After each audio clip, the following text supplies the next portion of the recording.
మీకు ఆల్రెడీ తెలుసు కదండీ! నేను అత్తమాస్ కిచెన్‌లో శాంప్లర్ ప్రొడక్ట్ అయితే తీసుకున్నాను. దీంట్లో ఉన్న చింతపండు, ఉప్మా, కేసరి, రసం పౌడర్ అన్నీ అయితే నేను వండేసానండి. లాస్ట్‌గా కేసరి అయితే మిగిలిపోయింది. ఇది కూడా వండేస్తే నా యాంగ్జైటీ అయితే పూర్తిగా పోతుంది. ముందుగా ఒక కప్పు మనకి కేసరి పౌడర్ అయితే ఇచ్చారండి. దానికి బాయిలింగ్ 3 కప్స్ వాటర్ అయితే యాడ్ ఆన్ చేయమన్నారు.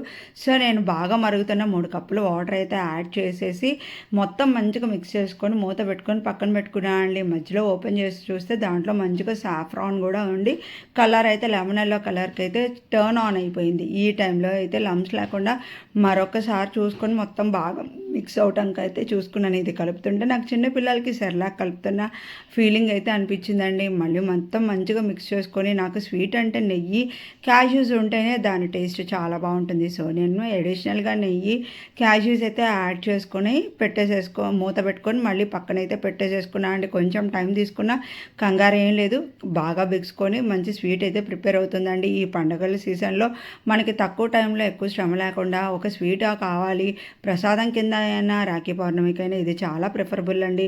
నాకు ఇన్ని ప్రొడక్ట్స్లో నాకు బాగా హత్తుకున్న పౌడర్ ఏంటంటే రసం పౌడర్ అయితే నాకు బాగా నచ్చిందండి. చింతపండు పేస్ట్ కూడా మా పిల్లలకైతే ఆ టేస్ట్ చాలా బాగా నచ్చింది.